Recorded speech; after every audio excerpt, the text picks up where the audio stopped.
ప్రజాని గళం ప్రజాబలం AR5 news కి స్వాగతం. కడప జిల్లా బద్వేల్ నియోజకవర్గ కేంద్రమైన చెన్నంపల్లి ఆర్ఆర్ కన్వెన్షన్ హాల్లో శనివారం సాయంత్రం జరిగిన తెలుగుదేశం పార్టీ జనసేన బీజేపీ శ్రేణుల ఆత్మీయ సమ్మేళన సభ విజయవంతం కావడంతో ఆ పార్టీ శ్రేణుల్లో నూతనోత్సవం నిండుకుంది. ఆత్మీయ సమ్మేళనానికి ముఖ్య అతిథిగా కడప తెలుగుదేశం పార్టీ పార్లమెంట్ అభ్యర్థి భూపేష్ రెడ్డి హాజరయ్యారు. నియోజకవర్గంలోని 7 మండలాల నుండి ఉమ్మడి శ్రేణులు పెద్ద ఎత్తున తరలి రావడంతో సభా ప్రాంగణం కిక్కిరిసింది. కార్యక్రమానికి మాజీ ఎమ్మెల్యే విజయమ్మ వారి తనయుడు యువ రితీష్ కుమార్ రెడ్డి నియోజకవర్గ అసెంబ్లీ అభ్యర్థి రోషన్లు హాజరయ్యారు. ఈ సందర్భంగా రితీష్ రెడ్డి మాట్లాడుతూ వైసీపీ ప్రభుత్వంలో ప్రజలు అనేక ఇబ్బందులు పడ్డారన్నారు. వైసీపీ పాలకులపై తనదైన శైలిలో విరుచుకుపడ్డారు. బీజేపీ అసెంబ్లీ అభ్యర్థి రోషన్ మాట్లాడుతూ తనను నమ్మి నియోజకవర్గ బాధ్యతలు అప్పగించిన పార్టీ అధినేతకు బీజేపీ, టీడీపీ, జనసేన నాయకులకు మరియు మాజీ ఎమ్మెల్యే విజయమ్మకు యువ నాయకుడు రితీష్ కుమార్ రెడ్డిలకు రుణపడి ఉంటామని, అలాగే పార్టీ అధిష్టానం నిర్ణయం మేరకు నడుచుకుంటానని రోషన్ స్పష్టతనిచ్చిన సమయంలో సభ కరతాళ ధ్వనులతో మార్మోగింది. అనంతరం మాజీ ఎమ్మెల్యే విజయమ్మ మాట్లాడుతూ టీడీపీ పార్టీ క్రమశిక్షణకు మారుపేరని, రితీష్ రెడ్డిలో ఉండే సహజ సిద్ధమైన ఓర్పు, సహనాలను కార్యకర్తలు కూడా పదే పదే చెప్పడం వినిపించింది. కార్యకర్తల వద్దకు తానే వస్తానని రితీష్ చెప్పి అందరినీ దగ్గరికి వెళ్లి కలియ తిరుగుతూ అందరినీ పేరు పేరున ఆప్యాయంగా పలకరించారు. వక్తులు తమ ప్రసంగాలలో రోసన్న మరియు Kadapa MP Telugu Desam party parliament అభ్యర్థి యువ నాయకుడు భూపేష్ రెడ్డి కూడా విజయం సాధించి తీరుతానని చెప్పిన ప్రతిసారి కార్యకర్తలలో పెద్ద ఎత్తున స్పందన లభించింది. మొత్తంగా బీజేపీ, జనసేన, తెలుగుదేశం పార్టీ శ్రేణుల్లో జోష్ పెరిగిందని చెప్పవచ్చు. అలాగే గత కొన్ని రోజులుగా అసెంబ్లీ అభ్యర్థి విషయమై హల్చల్ చేస్తున్న నియోజకవర్గ అభ్యర్థిత్వంపై కొనసాగుతున్న గందరగోళానికి ఈ ఆత్మీయ సభ తెరదించినట్లు అయిందని కార్యకర్తలు, వక్తులు వ్యాఖ్యలు చేస్తున్నారు. ఈ కార్యక్రమంలో బీజేపీ జిల్లా అధ్యక్షులు శశిభూషణ్ రెడ్డి, బీజేపీ జిల్లా పార్లమెంట్ సభ్యులు బొమ్మల సుబ్బారాయుడు, జనసేన నాయకులు సుంకర శ్రీనివాస్, రమేష్, కళాశాల ఏవో సుధాకర్ రెడ్డి, టీఎన్ఎస్ఎఫ్ రాష్ట్ర కార్యదర్శి జగదీశ్వర్ రెడ్డి, శివయ్య, సీనియర్ నాయకులు కేవీ సుబ్బారెడ్డి, నియోజకవర్గంలోని 7 మండలాల టీడీపీ నాయకులు, కార్యకర్తలు పాల్గొన్నారు. కడప అన్నమయ్య జిల్లా ఇన్ఛార్జ్ హృదయనాథ్, AR5 కడప జిల్లా స్టాఫ్ రిపోర్టర్ ఎం రామచంద్ర, రిపోర్టర్ జై గురయ్య.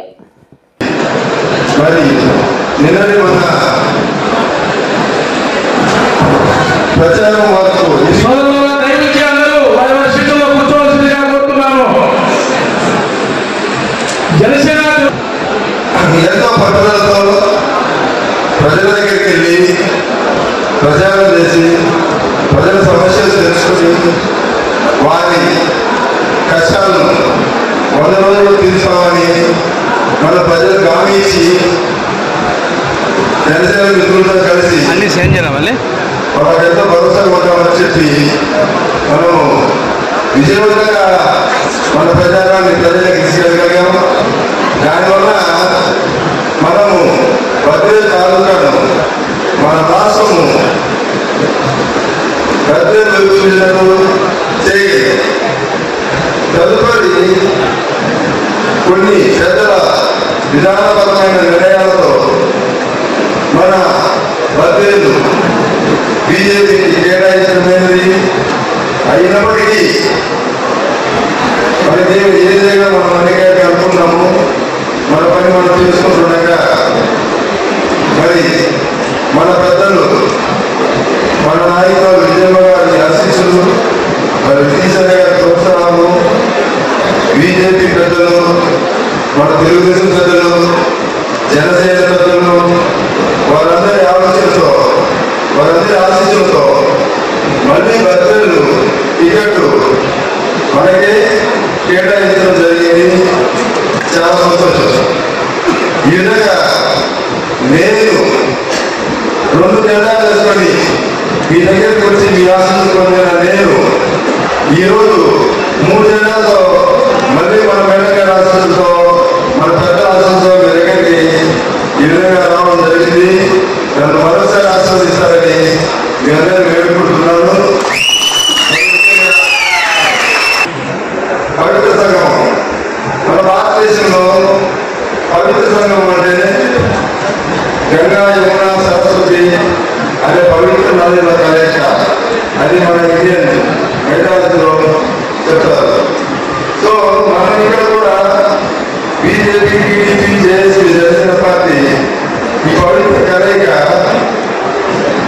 ఎవరి రాజకీయ ప్రయోజనాలతో, వ్యక్తిగత ప్రయోజనాలతో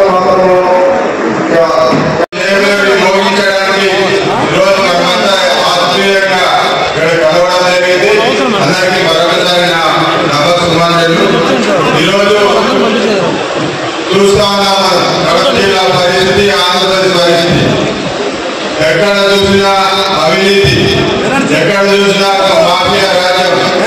ఈరోజు ప్రజలకు రక్షణ లేదు, ఎస్సీ ఎస్టీలకు రక్షణ లేదు, మహిళలకు భద్రత లేదు, యువకులకు ఉద్యోగ అవకాశాలు లేవు. ఇదిగా మనం చెప్పుకుంటూ పోతే జగన్మోహన్ రెడ్డి గారి అవినీతి, అరాజక, అభివృద్ధి విరోధక పరిపాలనను మనం దించాలంటే, అది అధికారంలో వచ్చి దించాలంటే మనమంతా కూడా అందరం పిడికి విధించి మనమంతా కూడా యుద్ధంలో సైనికులాగా పనిచేస్తే ఖచ్చితంగా అది సాధ్యమవుతుందని చెప్పి ప్రపంచ నాయకులైనటువంటి నరేంద్ర మోడీ గారు ఒక పక్క, ఇంకో పక్క ఈ ఆంధ్రప్రదేశ్ లో దాదాపు 14 సంవత్సరాలు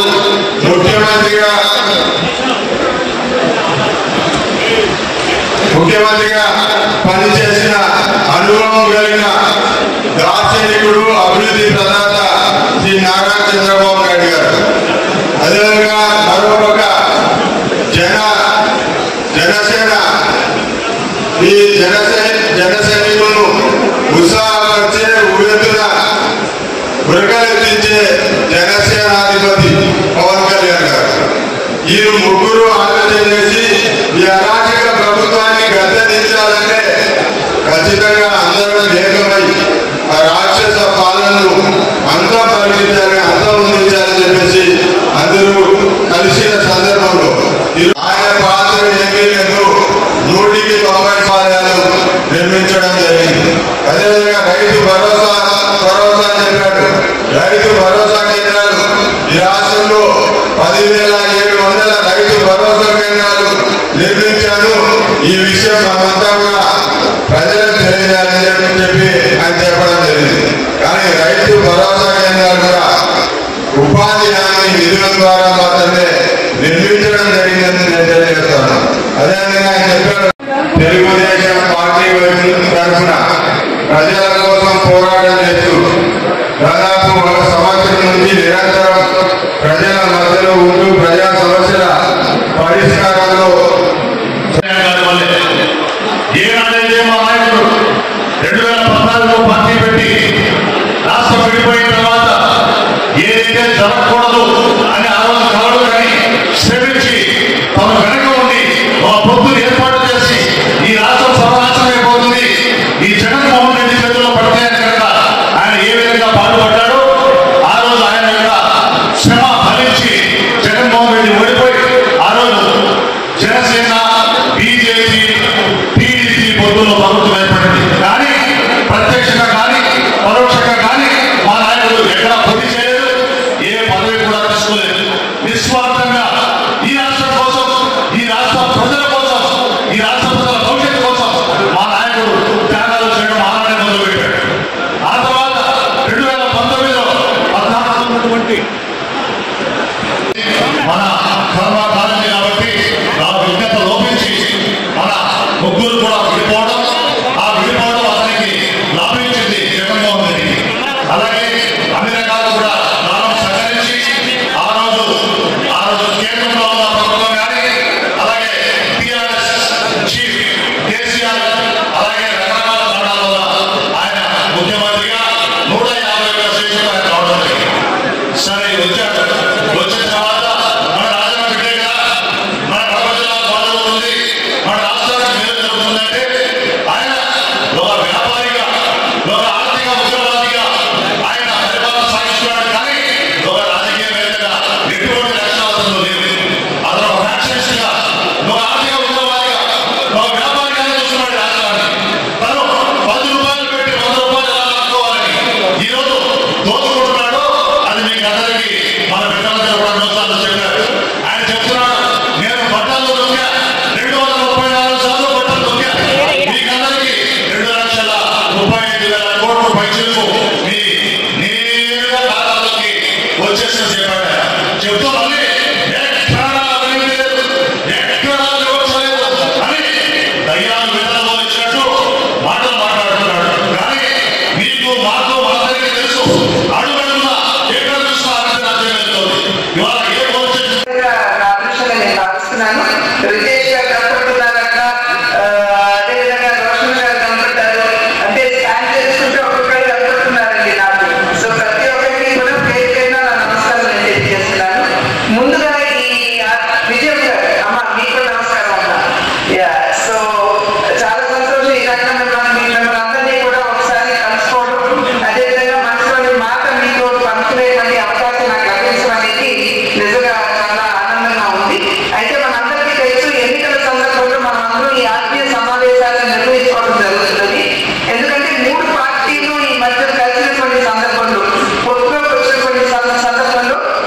ఈ ఆత్మీయ సమన్వయ సమావేశాలు అన్నది చాలా అవసరం అని చెప్పి భావించి ఈ సమావేశాలు నిర్వహించుకోవాలి అని చెప్పి నిర్ణయించడం జరిగింది.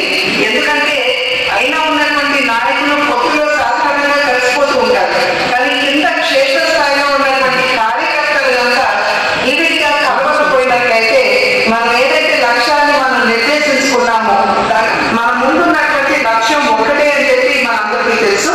అది ఏదైతే ప్రజా అంతక పాలన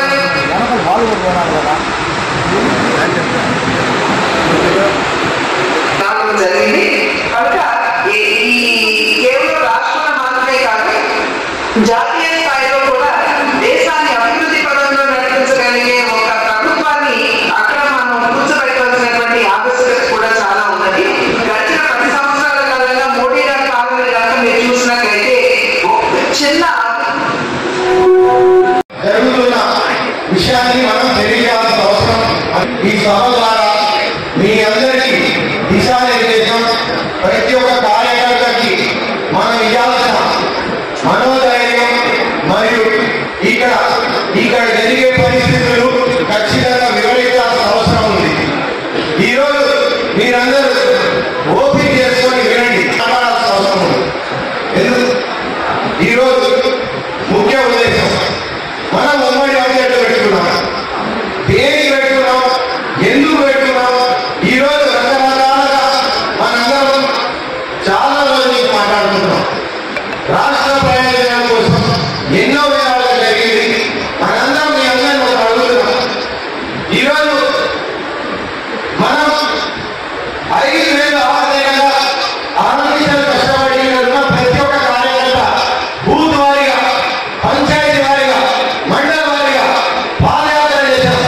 5 నెలలుగా కష్టాలు పెట్టాం, రైతు పోరాటం చేశాం. ప్రతి ఒక్క కార్యకర్త ఇక్కడ ఉన్నవాళ్ళు అలా అందించండి, బీజేపీ జనసేన కార్యకర్తలు కూడా. ఎందుకంటే ఈరోజు తెలుగుదేశం కార్యకర్తలు మనందరం కలిసినట్టు పోరాడాలా. ఒక 2 నిమిషాలు వివరించాల్సిన అవసరం ఉంది. మనం ఈ 5 నెలలు కష్టపడ్డాం. ఈరోజు మనం మద్దతు ఇవ్వాల్సిన అవసరం ఎందుకు వచ్చింది? ఈరోజు తెలుగుదేశం ఉమ్మడి అభ్యర్థిగా బీజేపీ కేటాయించినప్పుడు మనందరం మన బాధ్యతగా ఈరోజు మన కష్టాన్ని కూడా వృధా చేయకుండా మనలో ఉన్న బాధ్యత కూడా బాధ్యతగా మార్చుకొని మన కోసం అంటూ ముందుకు వచ్చిన రోజున కానీ మీ అందరితో పాటు కలిసి తిరిగిన రోజున నిలబెట్టుకోవాల్సిన అవసరం ఉందా లేదా? నైతికంగా మనం గెలిచామా లేదా? నైతికంగా గెలిచామా లేదా? అందుకు గలం వినిపించింది. బీజేపీ వారి పోయం ఇక్కడ మీకు కార్యకర్తలుగా ఏమన్నా ఉండదా, లేదంటే స్ట్రక్చర్ ఉండదా? జనసేన వాళ్ళని కోరాం. ఆ తర్వాత సరెండర్ చేయాలని కుదరలేదు, బీజేపీ కేటాయించారు. దాన్ని శివస్థానం నుంచి చంద్రబాబు నాయుడు గారు మరియు పురంధేశ్వరి గారు మరియు పవన్ కళ్యాణ్ గారు వాళ్ళ ప్రయత్నాలు కాదని వాళ్ళు కేటాయించినప్పుడు ఈరోజు రాష్ట్రం కోసం ఈరోజు మధ్యలో మనందరం ఇక్కడ ఉన్న కార్యకర్తలు అక్రమ కేసులు పెట్టితే మీ అందరికీ నేను మీకు రక్షణ ఉంది, మీ భద్రతగా ఆ కేసులు తీపించే బాధ్యత నాదని చెప్తున్నాను. నన్ను నమ్మండి, ఈరోజు నమ్మకం ఎక్కువ నమ్ముకోదు. అందుకు ఎప్పుడో మీకు చెప్తున్నాను, మీకోసం పార్టీ కోసం ఖర్చు పెట్టుకున్నాం, మాకు బాధలు మీతో పంచుకుంటున్నాం. కానీ మా బాధలు కానీ మీ బాధలు కానీ బాధ్యతగా మార్చుకొని వైఎస్ఆర్ గురి చెప్పాలని మీ అందరినీ కోరుతున్నాను. ఆ తర్వాత మీకు ఒకటే చెప్తున్నాను, దయచేసి అపోహలు, వదంతులు, పుకార్లు ఏమి నమ్మద్దు. ఈరోజు మీరు చూస్తే టీవంతుల దగ్గర ఎక్కించిన క్యాండిడేట్ ఏది లేదండి, టికెట్ లేదన్నారు, అయిపోయింది అన్నారు, మూసేది అన్నారు. ఎందుకు మీరు తిప్పి కొట్టట్లేదని మిమ్మల్ని అందరినీ సభాపరంగా అడుగుతున్నాం. ఈరోజు ఇంతమంది ఉన్నారు, ధైర్యంగా తిప్పి కొట్టండి. వీళ్ళని ఎదుర్కొందాం. వీళ్ళకి చెప్పాల్సిన బాధ్యత మనందరికీ ఉంది. Telugu Desam party guarantee, Chandrababu Naidu guarantee, Modi guarantee మరియు పవన్ కళ్యాణ్ గారి బలం మనందరికీ జనసేన ఉంది. ఈరోజు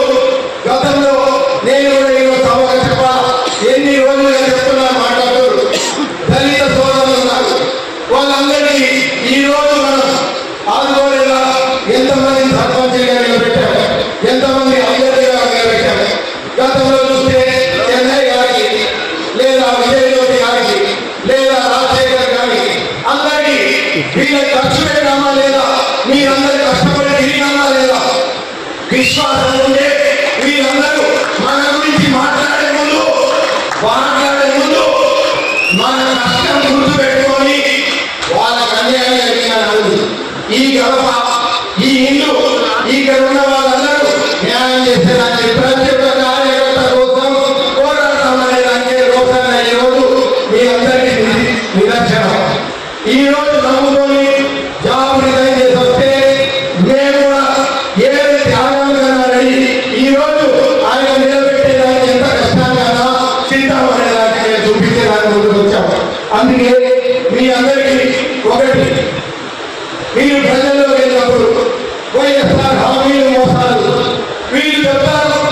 4 రోజుల సంఖ్యలో మన జగన్మోహన్ రెడ్డి గారు 4 మండలాలకి కరువు ప్రాంతమయ్యా సోమశిల ఎక్కడికి ఇచ్చామంటే 1 కాదు 2 కాదు 5 నిమిషాలు ఇస్తా అన్నారు. ఈ రోజు లేదు వారు ఒక ఆయన వైసీపీ రైల్వే స్టేషన్ ఇస్తాను బదులు రివైండ్ చేసుకొని చూడండి.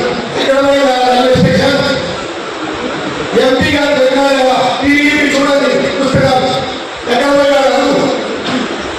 ఒక ఆయన చెప్పాడు 20 సంవత్సరాలు మన పెద్ద ఆయన తెలుగు ప్రాజెక్ట్ ఇస్తే 20 సంవత్సరాలుగా వాళ్ళు ఆదరిస్తే ఆ ప్రాజెక్టు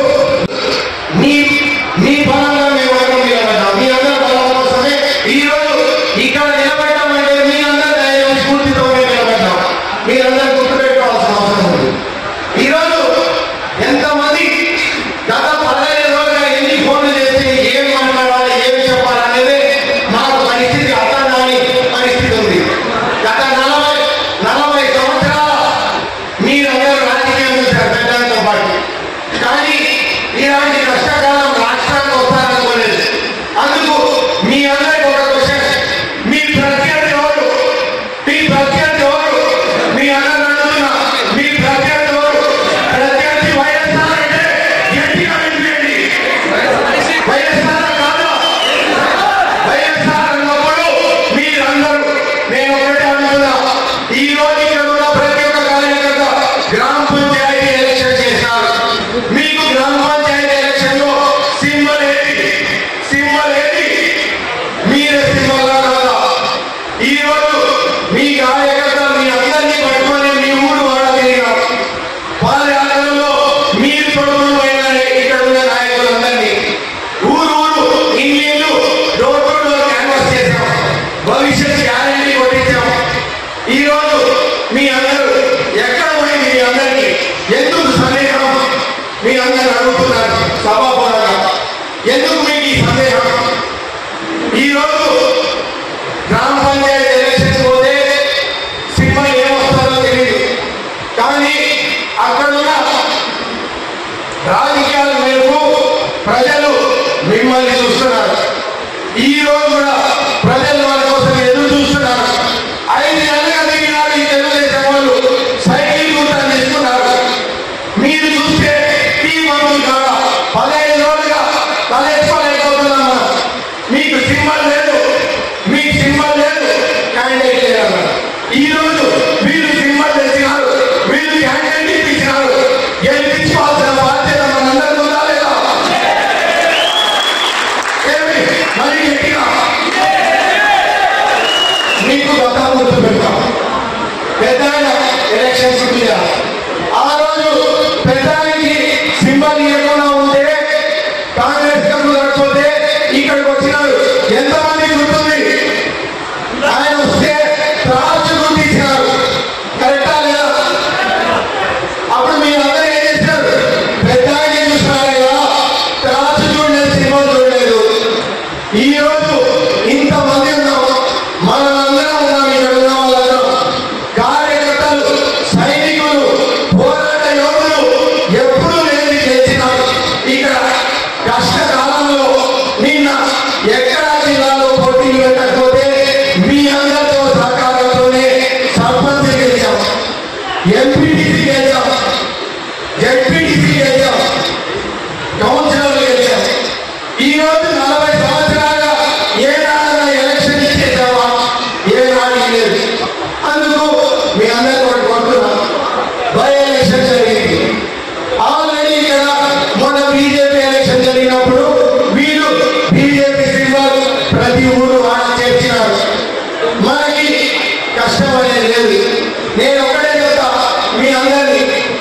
మిమ్మల్ని తీసుకెళ్ళిపోలేము అని మనందరికీ మీ అందరూ చెప్తాం. అది మీరు ఒప్పుకుంటారా? ఒప్పుకోరు కదా? నిజమా లేదా? ఈ రోజు మీరందరూ ఏమంటారు? మేము తీసుకెళ్తామన్నా ఇది మా ఎలక్షన్ అని చెప్పాల్సిన అవసరం ఉందా లేదా? ఎంతమంది చెప్తారు? ఎంతమంది? అందుకు నేను ప్రతి వైఎస్ఆర్ నా కుటుంబం మా కార్యకర్తలు ఇబ్బంది పెట్టాలన్నోడు ప్రతి ఒడు ఊరు బూత్ వారిగా తిరగమని దిశానిర్దేశం ఈ రోజు కుటుంబ సభ్యులాగా మీ అందరూ ఉన్నారు. మీ అందరినీ ఈ సభాపూర్వంగా మేమందరం వస్తాం. మేమందరం మీ చేతులు పట్టుకొని సహాయం కోసం మీ ముందుకు వస్తున్నాం. కష్టం ఉంది, ఖచ్చితంగా కష్టం ఉంది.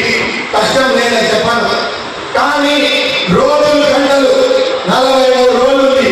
అహర్నిశలు కష్టపడదాం. ఈ రోజు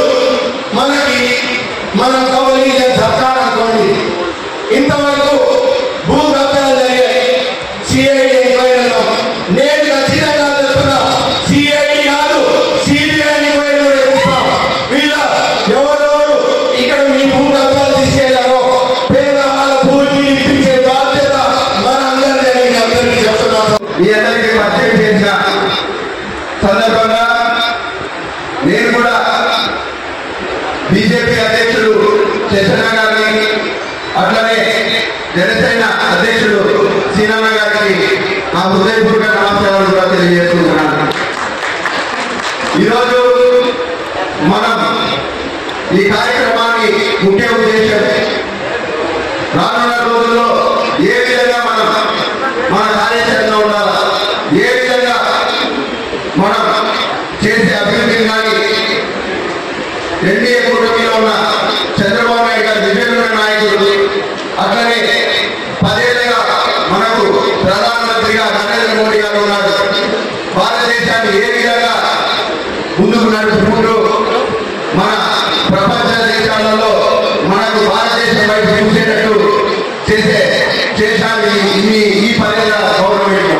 కాబట్టి చంద్రబాబు నాయుడు గారు సాధించిన విజయాలు కానీ, చంద్రబాబు నాయుడు గారి విజన్ కానీ, నరేంద్ర మోడీ గారి వికాస్ భారత్ అనే నినాదాన్ని కానీ మన ప్రజల్లోకి తీసుకొని పోయి రానున్న రోజుల్లో ఎన్డీఏ కూటమి ఏ విధంగా మనం ముఖ్యమంత్రి అభ్యర్థి చంద్రబాబు నాయుడు గారిని ముందుకు తీసుకొని పోవాలని ఆయన విజన్ ని, అట్లనే మన జనసేన నాయకుడు పవన్ కళ్యాణ్ గారు ఆయన ఒకే నినాదంతో వేదిక రావడం జరిగింది.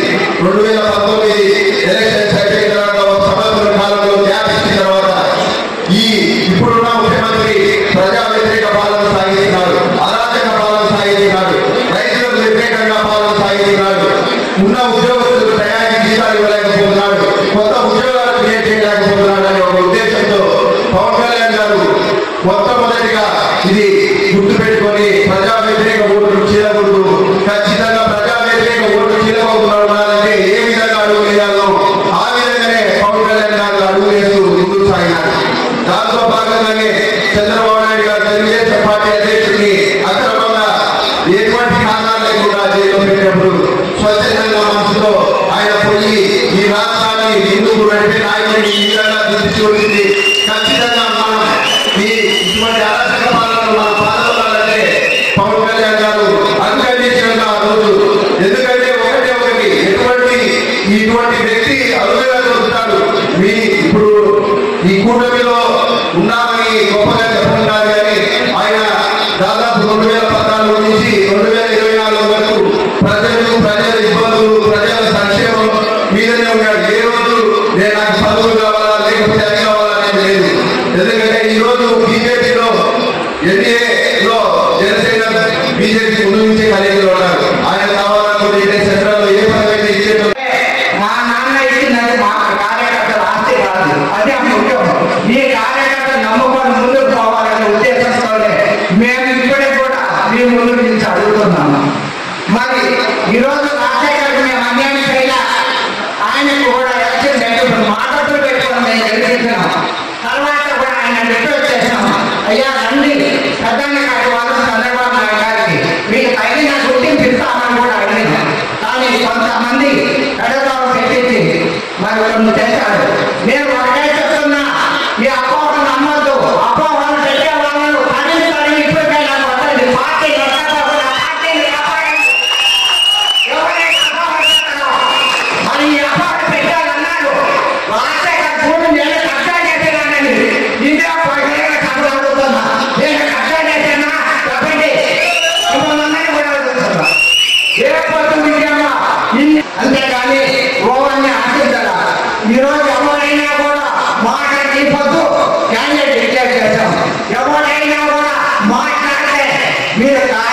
ఓడగొట్టలేదు కానీ మీకు అన్ని కొట్టాలి మనసారా బాటతో చెప్తున్నా. ఎందుకంటే ఓడగొట్ట అన్ని కొంతమంది చూస్తున్నారు, అది మంచిది కాదు. ముగ్గురు పార్టీలు కలిసిన ఒకరిని ఓడగొట్టలేమా, ముగ్గురు పార్టీలు జై జై కట్టుకొని ముందుకు పోతే ఒకరిని ఓడగొట్టలేమా అని మిమ్మల్ని అన్నది కూడా అడుగుతున్నా. మీరందరూ ధైర్యంగా నేనున్నాను నిజమా మేము నడిపిస్తామని ఒక్కసారి మనసారా మీ హృదయం ఇచ్చి చెప్తే మేము కూడా ముందుకు పోతాం. ఇంట్లో కూర్చుందాం, మళ్ళీ పార్టీని అభ్యర్థిని ఓడగొట్టే పార్టీని వద్దు, ఇంట్లో కూర్చుందాం. చెప్పండి, ఇంట్లో కూర్చున్నా ముందుకు పోతున్నా. ఎందుకంటే బాగా అడుగుతున్నా, 15 ఏళ్ళ నుంచి ఓడిపోయినాం. ఈసారి కూడా ఓడిపోతే మన గౌరవం మనకు ఉండదు, ముందుకు పోలేము, ఎవరిని వాళ్ళు అడగలేము. మరి ఇంట్లో కూర్చున్నా ముందుకు పోతున్నా. చెప్పండి, ఇప్పుడే ముందుకు పోతాం చెప్పాలి. దానిలో వాళ్ళకు కూడా వచ్చే పనులు ఇంట్లో కూర్చున్నాం. ఇంకా కూడా మీరు వేరే వాళ్ళతో చేతులు కలిపితే మన గొంతు మనం కోసుకున్నట్టే నేను మాట్లాడుకుంటున్నా.